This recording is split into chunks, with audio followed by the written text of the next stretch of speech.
আমার বাবার নাম ছিল বিমল দাস। আলহামদুলিল্লাহ তিনি ইসলাম কবুল করেছিলেন।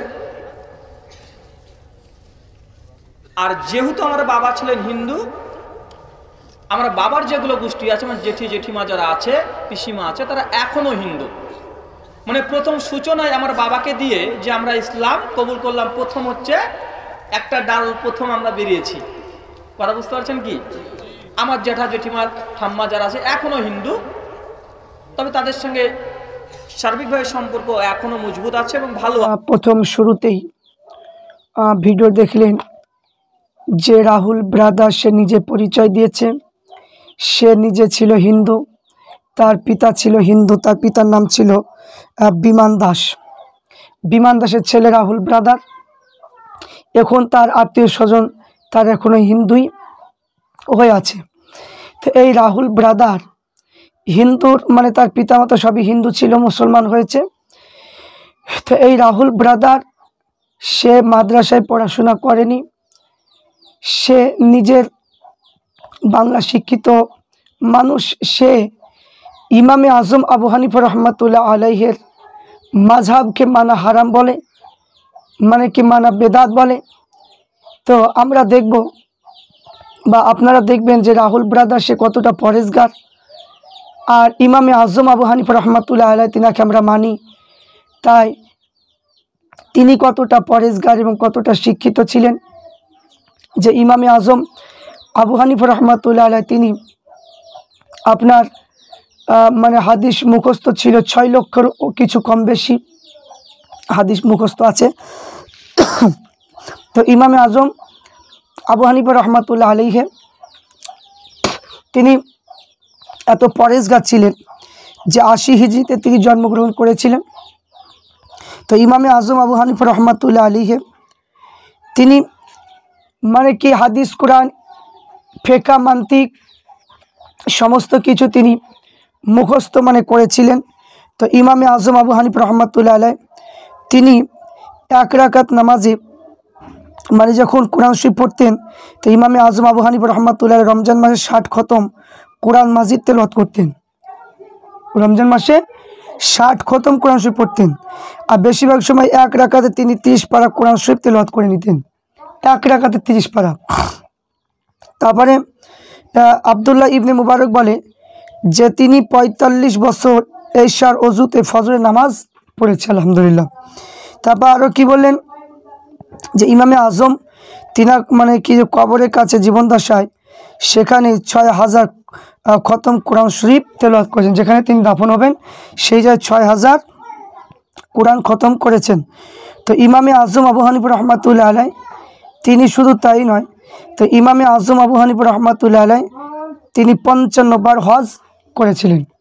তাহলে 55 বার ইমামে আজম আবু হানিফা রহমাতুল্লাহ আলাইহ তিনি 55 বার মানে হজ করেছিলেন। তাহলে এই যে ইমামে আজম আবু হানিফা রহমাতুল্লাহ আলাইহ তিনি 6 লক্ষ হাদিস তিনার মানে কি মুখস্থ ছিল।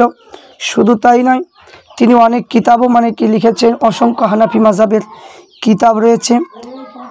এবং মানে 6 লক্ষ মানে 5 লক্ষ হাদিসের যে ইমামে আজম আবু হানিফা রহমাতুল্লাহ আলাইহ তিনি মসলা মানে কি লিখেছিলেন যে 5 লক্ষর অধিক তিনি মানে কি যে মসলা মাসাইল তিনি বাহির করেছিলেন।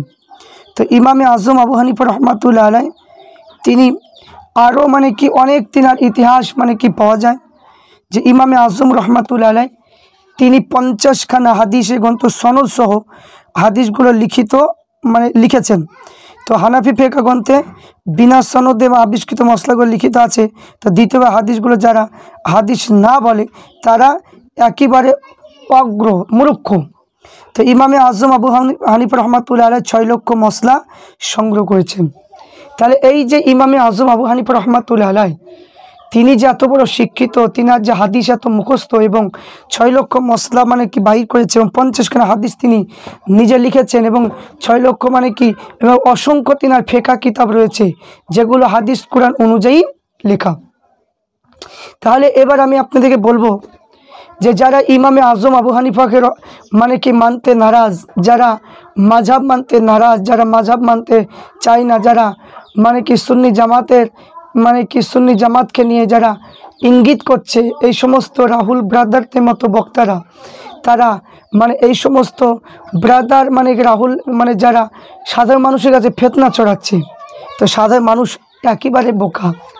একেবারে বোকা মূর্খ। কারণ যে রাহুল ব্রাদার সে নিজের পিতামাতা হিন্দু, তার আত্মীয় স্বজন এখনো হিন্দু হয়ে আছে, সে জীবনে মাদ্রাসার চৌকাঠ পেরায়নি, যার কোনো একটা হাদিস মুখস্থ নেই, যে আরবি ইবারত পড়তে পারে না, যে মানে কি আরবি মানে কি ইবারত পড়ার ক্ষমতা নেই, যে মানে কি যে হাদিসগুলো মনে মনে হাদিস হাজার চোখে মানে জীবনে দেখেনি, শুধু বাংলা হাদিসে তর্জমা করে দেওয়া হয়েছে, আর সেই হাদিস অনুযায়ী সে মানুষের কাছে বিভ্রান্তি করছে। দেখো বুকে হাত বাঁধতে হবে, যে সে আমিন বলতে হবে।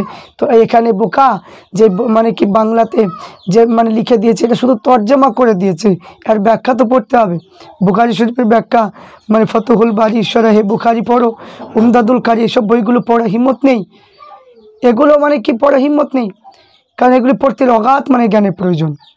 তাহলে এই সমস্ত যারা মানে কি যাদের পরিবার আত্মীয় স্বজন যারা হিন্দু, সে হিন্দু থেকে মুসলমান হয়েছে, সে কোনো রকম বাংলা শিক্ষিত মানে বিএ অনার্স করেছে নাকি, সে আবার মানে কি বাংলা যে সমস্ত মানে আমাদের মানে যে বাংলা যে আমরা পড়াশোনা করি সেই সমস্ত অনার্স নিয়ে পড়েছে, সে ইসলামিক ইতিহাস নিয়েও অনার্স করেনি, ইতিহাস পড়েনি, এবং সে এখন বাংলা শিক্ষিত। তাই বাংলা এখন অনেক বই বেরিয়েছে, অনেক মানে কি এখন মানে কি জালিয়াতি মানে বাংলা বই এখন অনেক বেরিয়েছে, সেই সমস্ত বই থেকে বক্তব্য দিয়ে মানে মুখস্থ করে সাধারণ মানুষকে ধোঁকা দিচ্ছে। কারণ তার তাহকিক করা সে জ্ঞান নেই।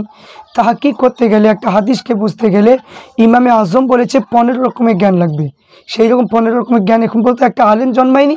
আর এই বাংলা শিক্ষিত রাহুল ব্রাদার সে এখন বলছে যে না মাযহাব মানতে হবে না, সে মানে বিভ্রান্তি করছে। আর সাধারণ মানুষকে বলবো যে দেখুন তার ইতিহাস আর ইমামে আজম আবু হানিফার ইতিহাস আসমান জমিন পার্থক্য।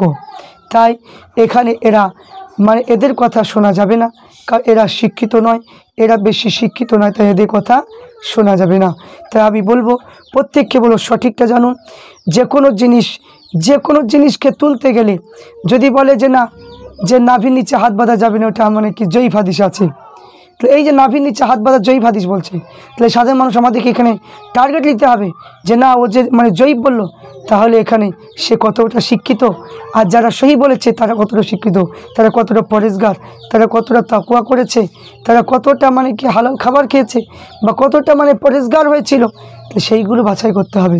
সেইগুলো হচ্ছে আমাদের জন্য, সেইগুলো বাছাই করার সময়, কারণ এইগুলো বাছাই যদি না করেন তাহলে কিন্তু আপনি বিভ্রান্তির মধ্যে পড়ে যাবেন। আল্লাহ পাক রব্বুল আলামিন আমাদের প্রত্যেককে বোঝার তৌফিক দান করেন। আল্লাহ।